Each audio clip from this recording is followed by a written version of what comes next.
Ռիոփինի եթերում Ռինյուզի գլխավոր թողարկումն է, բարի երեկո։ Այսօր եւս տեղի են ունեցել կարևոր իրադարձություններ, ունենք շատ հետաքրքիր զարգացումներ, ավանդույթի համաձայն միասին կվերծանենք միջազգային բարձրաստիճան գործիչների խոսքը, դրանց տողատակերը, ու դե կփորձենք հասկանալ ինչ կատարվեց մեզ հետ այս անգամ, նախ համառոտ։ Ուր հասավ հեծի պետականացումը, Նիկոլ Փաշինյանը հեծի աշխատակիցների մասին։ Ինչ է ուզում Եվրամիությունը եւ ինչ է առաջարկում Եվրահանձնակատարի այցի արդյունքները։ Ռուս-ադրբեջանական ցնցումներն արդեն աննախադեպ ծավալների են, ինչով ու երբ կարող է ավարտվել այս բախումը։ Ուկրաինան զրկվում է հակաօդային պաշտպանության օգնությունից, Թրամփի որոշումը։ Թուրքիան վառվում է, ինչպես բարձի վրայի տիզը դարձավ աղետի պատճառ։ Եվ հրդեհային ֆոնը Հայաստանում, գլխավոր խորհուրդը կրակի հետ մի խաղացեք։ Սկսենք հոսանքից, հեծի շուրջ տեղի ունեցողն այսօր էլ երկրի ներքին օրակարգի գլխավոր թեմաներ։ Խնդրին անդրադարձել են իշխանությունը, ընդդիմությունը։ Մեծ հաշվով պարզ է ով ինչ է ասում, բայց եկեք հասկանանք ով ինչպես է իր ասածը հիմնավորում։ Նիկոլ Փաշինյանն այսօր հայտարարել է, որ հեծի այն աշխատողները, որոնք իրենց գործը թողած զբաղված են քաղաքական խարդավանքներով, աշխատանքից կազատվեն, իսկ նրանք, ովքեր հեծ աշխատակիցներին պարտադրում են հավաքների մասնակցել, նաև կդատվեն։ Սամվել Կարապետյանի պաշտպանության խորհուրդն էլ վստահեցրել է, որ հեծի այն աշխատակիցները, որոնք իրենց հասարակական կամ կրոնական համոզմունքների համար սպառնալիքների կբախվեն, կարող են հանգիստ լինել, որովհետև նրանց աշխատանքային խախտված իրավունքները կվերականգնվեն, իսկ այդ ընթացքում նրանք կունենան համարժեք պայմաններով աշխատանք։ Իշխանությունը պնդում է, որ հեծը պետք է պետականացվի, ընդդիմությունն ընդգծում է, որ աշխարհում էլեկտրացանցերի ազգայնացման դեպքեր գրեթե չկան, այսինքն հոսանքի հետևից գնում ենք հոսանքին հակառակ։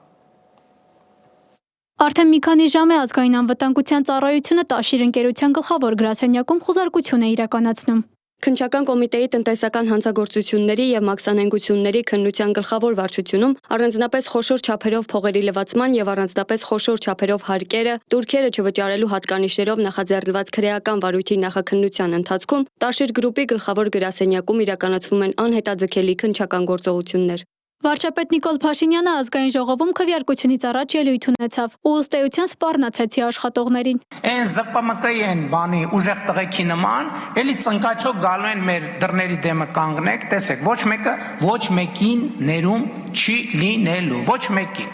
հա, որ ամեն ինչ պարզ լինի։ Երկրորդը, այն աշխատողները, ովքեր կհրաժարվեն եւ կհազանգեն կհամագործակցեն իրավապահ մարմինների հետ եւ կոնկրետ ցուցմունքներ կտան, եթե հիմա ասենք ենթադրենք նրանց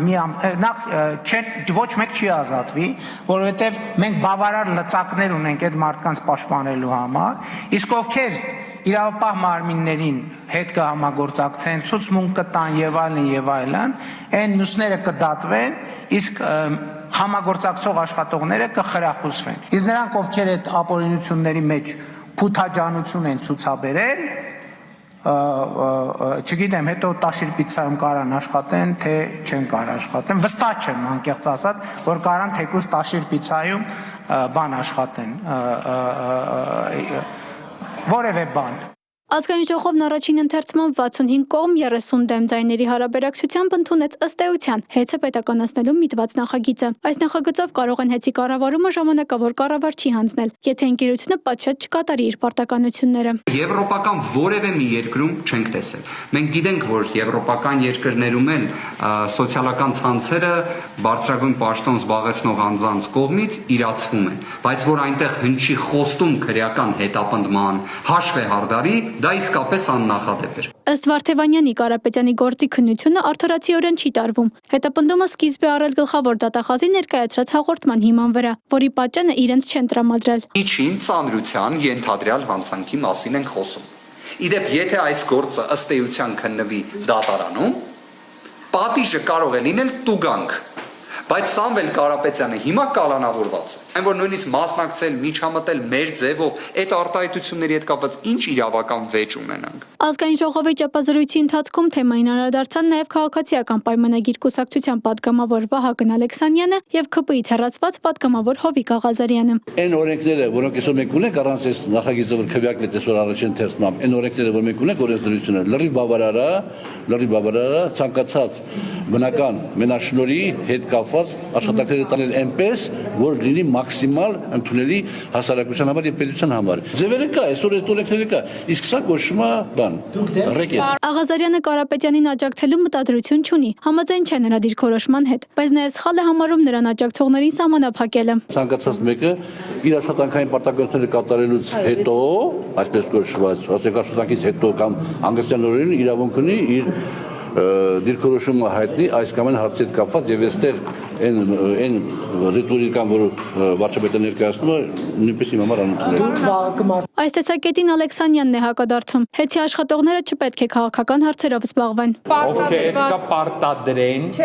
Ովքեր կպարտադրեն մյուսներին մասնակցել, կդատվեն եւ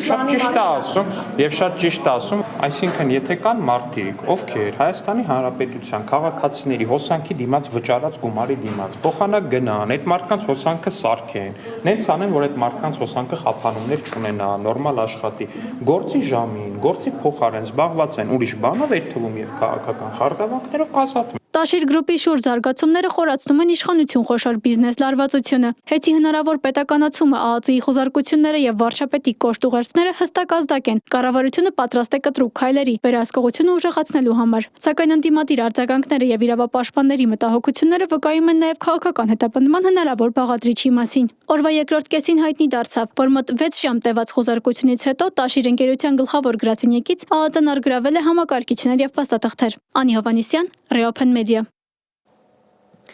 Հետցի շուրջ կատարվողին զուգահեռ ուշագրավ քաղաքական զարգացումներ են տեղի ունենում։ Եվրամիության անվտանգության քաղաքականության եւ արտաքին գործերի բարձր հանձնակատարը, որը Հայաստանում մի քանի շատ հետաքրքիր հայտարարություններ էր արել, որոնց մասին խոսեցինք անցած 2 օրվա ընթացքում, հիմա էլ հարցազրույց է տվել հանրային հեռուստաընկերությանը եւ ասել. «Ձգտում ենք ավելացնել Հայաստանի հնարավորությունները, որպեսզի դուք ստիպված չլինեք լիովին կախված լինել Ռուսաստանից»։ Այս առումով կոնկրետ ինչ հնարավորություններ կարող է Եվրամիությունը տալ մեզ եւ ի վերջո ինչ են մեզ առաջարկում։ Եվրոպացու այցի իրական արդյունքները փորձել է պարզել իմ գործընկեր Մերի Դանիելյանը։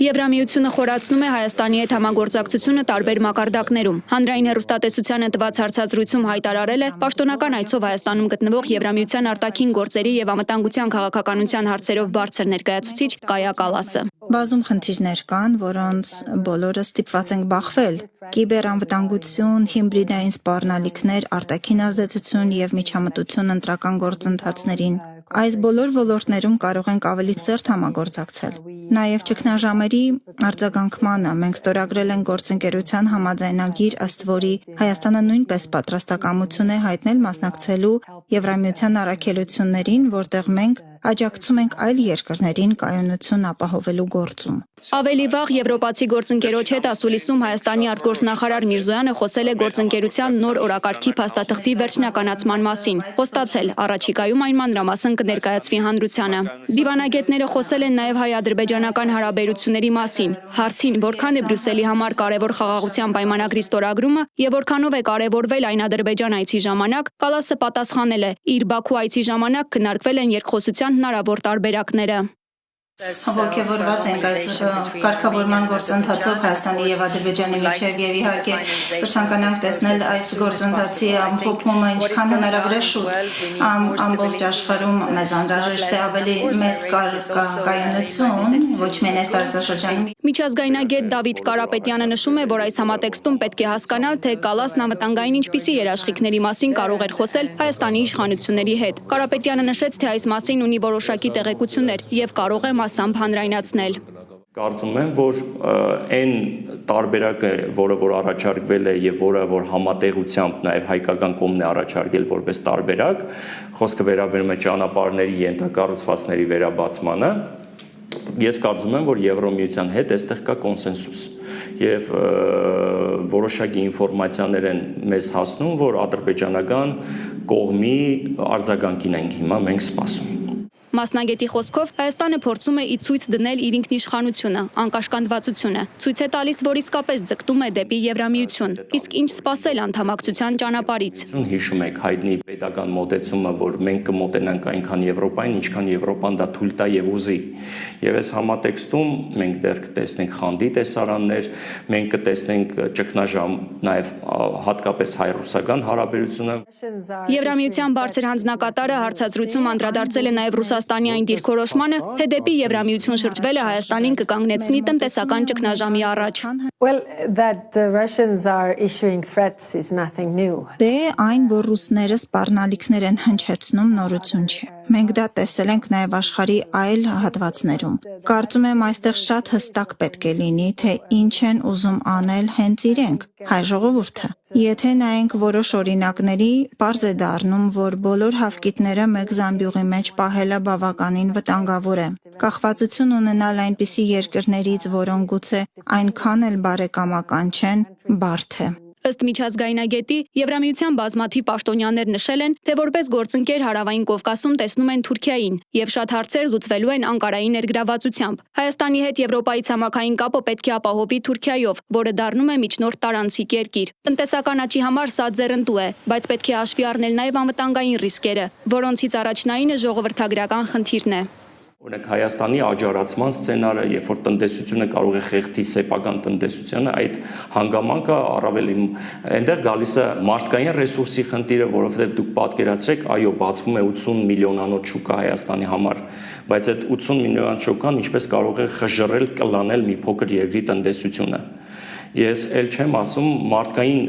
խնդիրը, այսինքն այդ քանակի մարդու արծուդարձ Հայաստան մուտք ու ելք։ Առաջիկայում Եվրամիությունը Հայաստանին կտրամադրի 270 միլիոն եվրո դիմակայունություն եւ աճ ծրագրի շրջանակում 2024-27 թվականների համար։ Կայա Կալասի խոսքով այն ուղղված է երկրի տնտեսությանը, այդ թվում բիզնեսներին, որպեսզի նրանք կարողանան բազմազանեցնել իրենց գործունեության ոլորտները եւ նպաստել բարեկեցության հետագա վերելքին։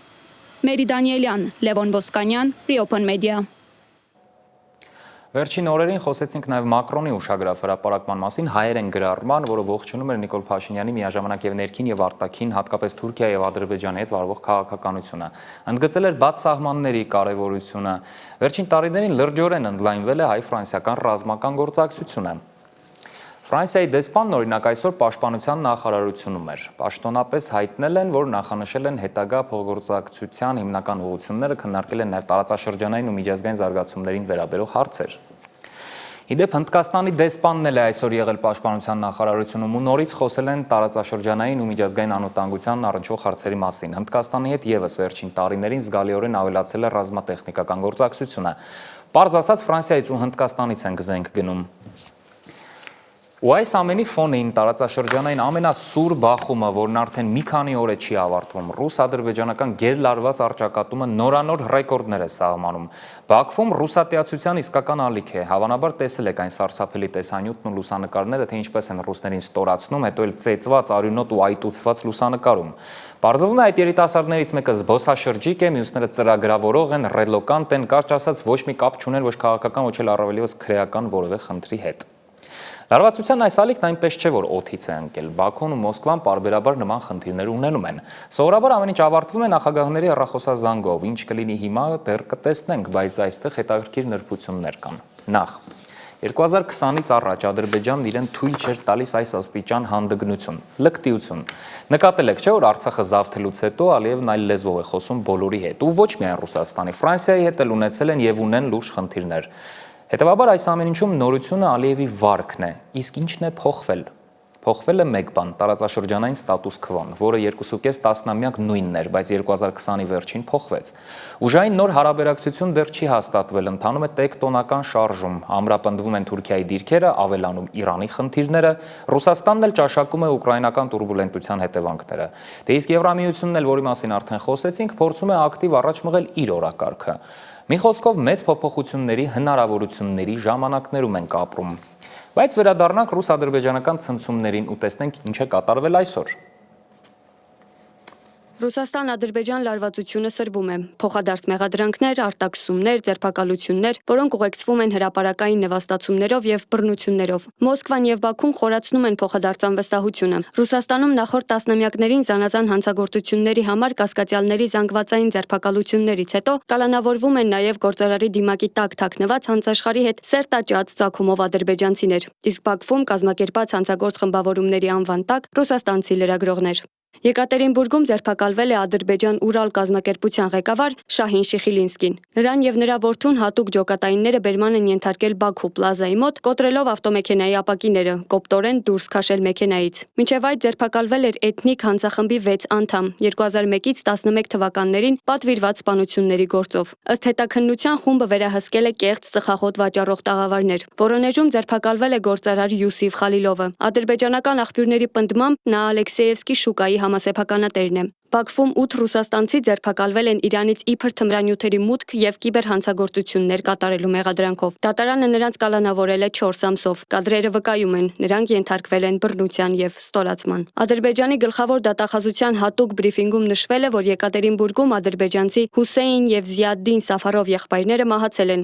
նախորոք բազմակի ծեծի ենթարկվելուց հետո։ Իդեպ ադրբեջանական մամուլում տեղեկություններ են տարածվել, որ հանցաշխարհի ներկայացուցիչներ Սաֆարով եղբայրները Հունգարիայում ցմահ դատապարտված Ադրբեջան արտահանձնված եւ նախագահ Ալիևի հրամանով ներման արժանացած տխրահռչակ Ռամիլ Սաֆարովի մոտ ազգականներն են։ Զիադդինի դին Բաքու են վերադարձրել առանց կողոսկրերից մեկի, բազմաթիվ վնասվածքներով ու այտուցներով։ Դատախազներից մեկը վրդովմունքով հերքում է ռուսական աղբյուրների տարածած տեղեկությունը, թե Հուսեյն Սաֆարովը մահացել է ոստիկանական շուրջկալի ընթացքում սրտի սուր անբավարարությունից։ Ռուսական մամուլը փորձում է դեպքը ներկայացնել որպես առողջական խնդիրների հետևանք, սակայն ադրբեջանցի փորձագետների եզրակացությունները խոսում են հակառակի մասին։ 14 ադրբեջանցի է ձերբակալվել Ռուսաստանում, որոնցից 7-ի նկատմամբ ըստ Բաքվի կիրառվել է բռնություն։ 2-ը մահացել են, 2-ը բուժվում են, 1-ը արտաքսվել է Ադրբեջան։ Իբր ռուսական հատուկ ծառայությունների հետ կապ ունենալու մեղադրանքով Սպուտնիկ Ադրբեջանի գրասենյակի աշխատակիցների ձերբակալությանը զուգահեռ բերման է ենթարկվել նաև Russia Today-ի աշխատակիցը,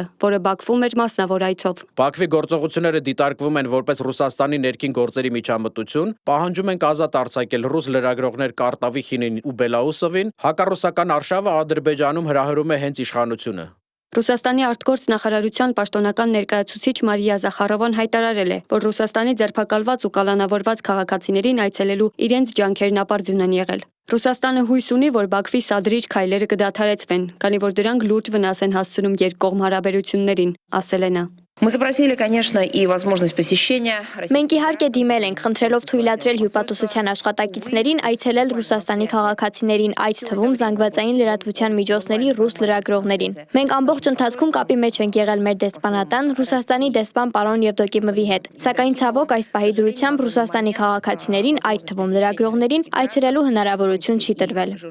Զախարովան կոչ է արել Ռուսաստանի այն քաղաքացիներին, որոնք Ադրբեջանում են կամ ծրագրում են այնտեղ մեկնել, հաշվի առնել ընթացիկ իրավիճակը։ Դիվանագիտական լեզվով այս հորդորը նշանակում է. Ադրբեջանում գտնվող ռուսաստանցիները պետք է շտապ հեռանան այնտեղից։ Մեկնել պատրաստվողները խուսափեն այդ քայլից։ Զախարովան փոխանցել է Ռուսաստանի Դաշնության կոչը Ադրբեջանին միջոցներ ձեռնարկել հարաբերությունները ռազմավարական դաշնակցության մակարդակին վերադարձնելու համար, որն ամրագրված է փաստաթղթում։ Այս ֆոնին Ուկրաինայի նախագահ Վլադիմիր Զելենսկին շտապել է զանգահարել ադրբեջանցի պաշտոնակցին ու Իլհամ Ալիևին ցավակցել մարդասպանության մեջ մեղադրվողների մահվան առիթով։ Կողմերը վերահաստատել են տարածքային ամբողջականությանը փոխադարձ աջակցությունը։ Զելենսկին ընդգծել է. Ուկրաինան սատարում է Ադրբեջանին, երբ Ռուսաստանը նրան ծաղրում եւ սպառնում է։ Իսկ ահա Կրեմլի խոսնակ Դմիտրի Պեսկովը լրագրողների հարցերին ի պատասխան ասել է, որ Ռուսաստանի եւ Ադրբեջանի նախագահներ Վլադիմիր Պուտինի եւ Իլհամ Ալիևի միջև հեռախոսազրույց այս պահին նախատեսված չէ։ Մոնիկա Հայրոյան, Reopen Media։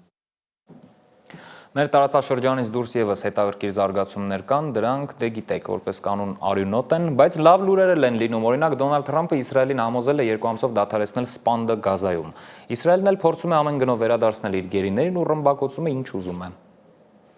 ԱՄՆ նախագահ Դոնալդ Թրամփը հայտարարել է, որ հուլիսի 7-ին հանդիպելու է Իսրայելի վարչապետ Բենյամին Նեթանյահուի հետ, քննարկելու Գազայի եւ Իրանի հետ կապված հարցերը։ Թրամփը կոչ է արել Համասին ընդունել Իսրայելի հետ Կատարի եւ Եգիպտոսի միջնորդությամբ առաջարկված 60-օրյա հրադադարը։ Ըստ հայտարարությունների, Իսրայելը համաձայնել է պայմաններին։ Իմ ներկայացուցիչները Գազայի հարցով այսօր երկար եւ արդյունավետ հանդիպում ունեցան Իսրայելի հետ։ Իսրայելը համաձայնել է անհրաժեշտ պայմաններին, վերջնականացնելու 60-օրյա զինադադարը, որի ընթացքում մենք կաշխատենք բոլոր կողմերի հետ վերջ դնելու պատերազմին։ Կատարցիները եւ եգիպտոսցիները, որոնք մեծ ջանքեր են գործադրել խաղաղություն հաստատելու համար, կներկայացնեն այս վերջնական առաջարկը։ Հույս ունեն, որ Իշահ մերձավոր արևելքի Համասը կընդունի այս գործարքը, քանի որ ավելի լավ առաջարկ չի լինի, իրավիճակը միայն կվատթարանա։ Թրամփի գրառմանը անդրադարձել է նաև Իլոն Մասկը։ Տուր վարկ այնտեղ, որտեղ վարկ է հասնում։ Դոնալդ Թրամփը հաջողությամբ կարգավորել է աշխարհում մի քանի կարևոր հակամարտություններ։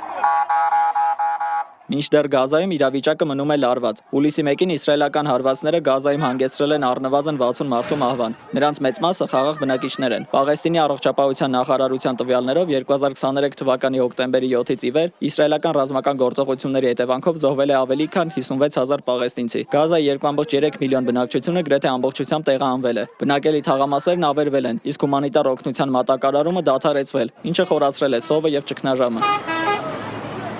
Գազայում Համասի ձեռքին դեռ 50 պատանդ կա։ Նրանց մի մասը ենթադրաբար ողջ է։ Թրամփի վարչակազմը հայտարարում է, որ առաջնահերթությունը պատանդների ազատ արձակումն է։ Նեթանյահուի խորհրդական Ռոն Դերմերը Վաշինգտոնում է, նախապատրաստելու նրա հանդիպումներն ու բանակցությունները։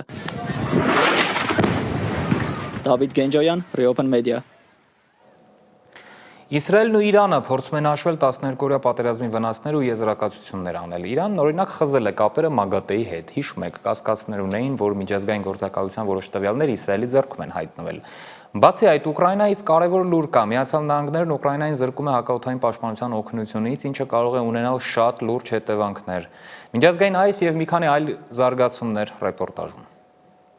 Իրանի միջուկային ծրագիրը կրկին ուշադրության կենտրոնում է։ Նախագահ Մասուդ Փեզեշքյանի հրամանագրով Իրանը դադարեցրել է համագործակցությունը ատոմային էներգիայի միջազգային գործակալության հետ, հաղորդում են իրանական լրատվամիջոցները։ Ըստ հրամանագրի, գործակալության աշխատակիցներին կարգելվի մուտք գործել Իրան։ Նաև նշում է, որ այս միջոցառումը կշարունակվի այնքան ժամանակ, քանի դեռ չեն ապահովել Իրանի միջուկային օբյեկտների եւ գիտնականների անվտանգությունը։ Հիշեցնենք, որ ավելի վաղ Իրանի խորհրդարանը հաստատել էր ատոմային էներգիայի միջազգային գործակալության հետ համագործակցությունը կասեցնելու մասին օրինագիծը, իսկ Սահմանադրության պահապանների խորհուրդը հաստատել էր այն։ Իրանի արտգործնախարար Աբբաս Արաքչին լրատվամիջոցներին հայտարարել է, որ Միացյալ Նահանգների ռմբակոծությունները ծանր եւ լուրջ վնաս են հասցրել Ֆորդո միջուկային կայանին։ Իրանի ատոմային էներգիայի գործակալությունը գնահատում է վնասի չափը, սակայն ըստ ամերիկյան լրատվամիջոցների Իրանի իշխանությունը նվազեցնում է վնասի ծավալը։ Դոնալդ Թրամփը պնդում է, որ ամերիկյան հարվածները ամբողջությամբ ոչնչացրել են Իրանի միջուկային ծրագիրը։ Միաժամանակ Միացյալ Նահանգների պաշտոնյաները նշում են, որ վնասի գնահատումը ժամանակ է պահանջում։ Իսրայել-Իրան 12-օրյա պատերազմից հետո Իրանը կտրուկ ավելացրել է անօրինական միգրանտների արտաքսումը, հատկապես աֆղանստանցիներին։ Օրական միջինը 30,000 մարդ, ինչը բազմակի գերազանցում է նախկին ցուցանիշները։ Աֆղանստանցիներին մեղադրում են լրտեսության մեջ, ինչը հանգեցնում է նրանց նկատմամբ երկրով մեկ վատ վերաբերմունքի եւ աշխատանքի կորստի։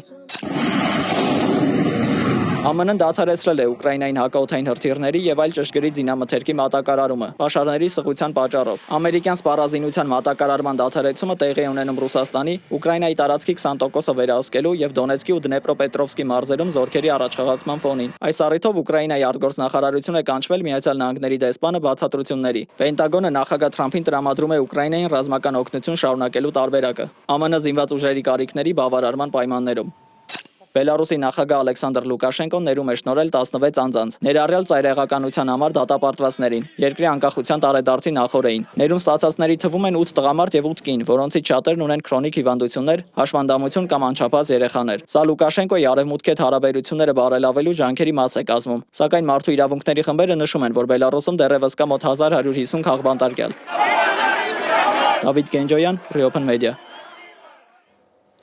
Խոսեցինք քաղաքական աղետների մասին, բայց եկեք չմոռանանք, որ ամեն ինչի հիմքում մարդիկ են ի վերջո, եւ մեկ մարդը կարող է այնպիսի վնաս հասցնել, այնքան անդառնալի, որ մեր մտքով նույնիսկ չանցնի, որ դա կարող էր անել այդ մեկը,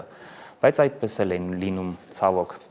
Եվ ահա այդպիսի դեպք է տեղի ունեցել Թուրքիայում։ 5 օր է Թուրքիան վառվում է, գրանցվել է 350-ից ավելի տարբեր հրդեհ։ Կան հազարավոր տարհանվածներ, փրկարարները փորձում են անել ամեն ինչ հրդեհը կանգնեցնելու համար, բայց դեռ չի ստացվում։ Եվ ահա պարզվում է, որ բռնկումներից մեկի պատճառը, բայց մեկի, իհարկե չենք պնդում, որ այս ամենի մեղավորը այդ մեկ մարդն է, բայց պարզվել է, որ հրդեհներից մեկի պատճառը, որը տեղի է ունեցել Զմյուրնիայից մի քիչ վերև, մի տղամարդ է, որն իր բարձին տիզ է գտել, ոչիլ։ Որոշել է հարցը լուծել արագ եւ արդյունավետ ու բարձը վառել է, հետո նետել այգի, նրան կալանավորել են։ Բուրսայում մարդիկ խուճապահար փախչում են իրենց տները կուլ տալ պատրաստվող կրակից։ Թուրքիայում չեն դադարում անտառային հրդեհները, 5 օրում բռնկվել է մոտ 350 հրդեհ։ Հրշեջները թե օդից, թե ցամաքից փորձում են կրակի դեմն առնել, բայց հանգցվածներին փոխարինում են նորերը։ Մանիսայում հրդեհն արդեն ոչնչացրել է 12 հեկտար անտառ։ Բռնկման պատճառը հետաքննելու ընթացքում պարզվել է աղետը մի աբսուրդ պատմությունից է սկսվել։ Մի տղամարդ այրել է բարձը, որի վրա տիզ է գտել, եւ այն նետել է այգի։ Դատարանը կալանավորել է տղամարդուն։ Միայն Իզմիրում մոլեգնող հրդեհների դեմ դուրս են եկել 4 ինքնաթիռ, 14 ուղղաթիռ, 100-ից ավելի հրշեջ մեքենա, 1000 հոգանոց անձնակազմով։ Մենք այս պահին տարհանումներով ենք զբաղված, արդեն 2000 տուն ենք տարհանել, նրանց մի մասին մեր տներում ենք տեղավորել, մինչև լուծում գտնենք։ Տարհանվածները հաճախ հեռուստացույցից են իմանում, որ կրակը քիչ-քիչ հասել է իրենց տներին։ Ինձ անգեցին, ասացին տունը վառվել է, հետո պարզվեց մեր հարևանի տունն է վառվել։ Հրշեջները մինչև հանգցրին, տանս խոհանոցն ու հյուրասենյակը մոխիր էր դարձել։ Առաջիկա օրերին Թուրքիայում ջերմաստիճանն ավելի է բարձրանալու։ Ուժեղ քամիներ են սպասվում։ Երկրի իշխանությունները հորդորել են պահպանել զգոնություն եւ ոչ մի դեպքում դրսում կրակ չվառել։ Լիլիթ Մուրադյան, Reopen Media։ Հայաստանում եւս հրդեհների թիվն աճել է, բայց Փառք Աստծո նման դժոխային ծավալների հետ իհարկե գործ չունենք։ Իդեպ հրդեհների պատճառների մասին ինձ հուշեցին, որ հրդեհների 95%-ը սովորաբար մարդածին են լինում եւ միայն 5%-ի պատճառ է դառնում կայծակը։ Այնպես որ ուշադիր լինենք, կրակի հետ խաղ չանենք։ 2096 հրդեհ է բռնկվել խոտածածկ տարածքներում այս տարվա միայն առաջին կիսամյակին։ Սա նախորդ տարվա համեմատ մոտ 3 անգամ ավելի է, իսկ անտառային հրդեհների քանակը 4 անգամ է աճել։ Նախորդ տարվա 5-ի համեմատությամբ այս տարի 20 դեպք է գրանցվել։ Ներքին գործերի նախարարությունից տեղեկացնում են, որ հրդեհից խուսափելու համար տեղեկատվական արշավներ են իրականացնում։ Նույնիսկ համակարգ ունեն, որով կոնկրետ համայնքներ ու դրանց ղեկավարներին ծանոթություններ են ուղարկում հրդեհի բարձր հավանականության մասին։ Ըստ փրկարարական ուժերի վարչության պետի տեղակալ Բագրատ Վարդազարյանի, ամբողջ աշխարհում հրդեհների մոտ 95%-ը մարդածին է։ Միայն 5%-ն է, որ բնական երևույթից է առաջանում, օրինակ կայծակից։ Համայնքներում հիմնական թերությունը դա խոտի դեզերը, որ կուտակում են տանիքների տակ կամ էլեկտրական հոսանքի լարերի տակ, քամու հետևանքով հրդեհի բռնկումը անմիջապես հնարավոր է, որից հնարավոր նաև տարածում դեպի անտառային հողեր։ Նույնիսկ ջրով, մի քիչ ջրով լցված պլաստիկ շիշը, որ ինքը ոսպնյակի դեր կատարի կամ ծխախոտը թողած, չմարած հրդեհը պիկնիկներից հետո, այդ ամեն ինչը կարող նպաստի, որ հրդեհը միանգամից բռնկվի, եւ եթե մի փոքր քամ եղավ, շատ մեծ արագությամբ կտարածվի։ Շրջակա միջավայրի նախարարությունն այս շաբաթ հայտարարություն էր տարածել, որ Արարատի մարզում հրդեհի բարձր ռիսկ կա։ Քաղաքացիներին հորդորել էր պահպանել հակահրդեհային անվտանգության կանոնները։ Հրդեհների թիվը նվազեցնելու կամ դրանք բացառելու համար նախարարությունը էկոպարեկների ծառայությունն է ներդրել։ Ըստ վարչության պետի ունեն անհրաժեշտ տեխնիկա, նույնիսկ ամենագնացներ լեռնային գոտիներում հրդեհաշիջումների համար։ Ընդունված է համարել, որ անտառային հրդեհներից պատճառված վնասը շատ ավելի մեծ է, քան ապօրինի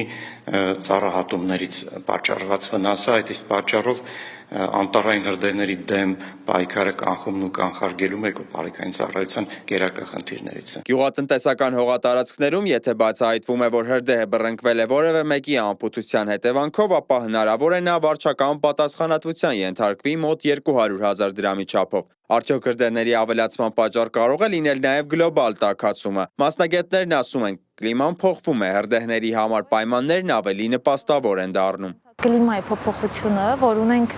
չոր, տաք, առանց ստեղումների եղանակ, նպաստող հանգամանք են, որ այդ հրդեհը հեշտությամբ տարածվի, բայց հրդեհի առաջացման պատճառը մարդն է լինում։ Եթե այդ պահին կայծակ չկա ու կայծակը չի հարվածել, ասենք ծառի։ Կլիմայի փոփոխությունը մենք անմիջապես չենք զգում։ Զգում ենք դրա հետևանքները՝ եղանակային անոմալիաների, ջերմային ալիքների, կարգտահարությունների եւ այլնի տեսքով։ Կարող է ինչ-որ սեզոնի հորդառա տեղատարապ տեղումներ կան, ասենք վայ, ինչքան շատ անձրևներ եկան, այս տարի խոնավ էր։ Բայց փաստացի դիտարկումների արդյունքում, երբ որ արդեն ունենում են իրական պատկերը, հասկանում են, որ միգուցե ունի ինքը տարածական եւ ժամանակի առումով անհամաչափ բաշխվածություն, բայց գումարային առումով տեղումների քանակի կրճատում է գրանցում։ Հայաստանի տարածքում ուսումնասիրությունների արդյունքում 9-10% չափով տեղումներն են նվազել եւ ջերմաստիճանի աճ է գրանցել։ Այսինքն ընդհանուր կլիմայական պայմանների փոփոխությունը բերում է ավելի չորացման ցամաքայնացման։ Ըստ Սաֆարյանի սա փոխկապակցված շրջափուլ է։ Մթնոլորտ տարբեր գազեր են նետվում, փոխվում է բաղադրությունն ու առաջանում ջերմոցային էֆեկտ։ Դա առավել նպաստավոր է հրդեհների համար, իսկ հրդեհներից մթնոլորտ նետվող գազերը ել ավելի են սրում իրավիճակը։ Նախարարությունը հատկապես այս սեզոնին հորդորում է բնության գրկում առավել ուշադիր լինել, կրակ վառել միայն նախատեսված վայրերում, բաց տարածքներում չթողնել ապակիներ, պլաստիկներ։ Սիմոն Հովանիսյան, Ստեփան Տիգրանյան, Reopen Media։ Եվ վերջում եւս մեկ շատ լուրջ խնդրի մասին։ Երկրում սեզոնով պայմանավորված աղիքային վարակների աճ է նկատվում։ Բժիշկների իրավիճակը մտահոգիչ են համարում, թեև լուրջ տարածվածության մասին դեռ խոսք չկա։ Վարակների թիրախում հատկապես երեխաներն են։ Վերհիշենք մասնագետների խորհուրդները եւ զգոն լինենք։ Ալեն փորը ցավում է։ Լեզու ցույց տուր մի հատ։ Լավ։ Ինֆեկցիոն հիվանդությունների ազգային կենտրոնի մանկական բաժանմունքն է, որտեղ բուժում են ստանում տարբեր ինֆեկցիաներով վարակված 1-ից 5 տարեկան երեխաներ։ Բաժանմունքի ղեկավար Արշակ Ղազարյանի խոսքով ամառային սեզոնով պայմանավորված աղիքային վարակով հիվանդների դիմելիությունն աճել է։ Հիմնական փոխանցման ուղին դա սննդային ճանապարհն է, այսինքն վատ լվացված մրգեր, բանջարեղեն, հիվանդությունը կոչվում է նաև կեղտոտ ձեռքերի հիվանդություն եւ կարող է փոխանցվել նաև կոնտակտային ճանապարհով, այսինքն տարբեր առարկաների, խաղալիքների միջոցով։ Իրավիճակը համաճարակային չէ, բայց մտահոգիչ, ասում է բժիշկ Ղազարյանը։ Մանկական բաժանմունքում այժմ բուժվում է աղիքային վարակով 2 տասնյակից ավելի երեխա, COVID-19-ով 3 մանկահասակ եւ 2 դեպք էլ կարմրուկով վարակված մանուկներ։ Ունենում ենք ինչպես բակտերիալ աղիքային հիվանդություններ, սալմոնելոզն է գերակշռում բակտերիալ աղիքային վարակների խմբում, բայց ամռան սեզոնին նաև ունենում ենք ակտիվացում, շատացում նաև վիրուսային վարակներով պայմանավորված գաստրոենտերիտները, դրանք աղիքային էնտերովիրուսներով պայմանավորված ինֆեկցիոն հիվանդություններն են, որոնք առաջացնում են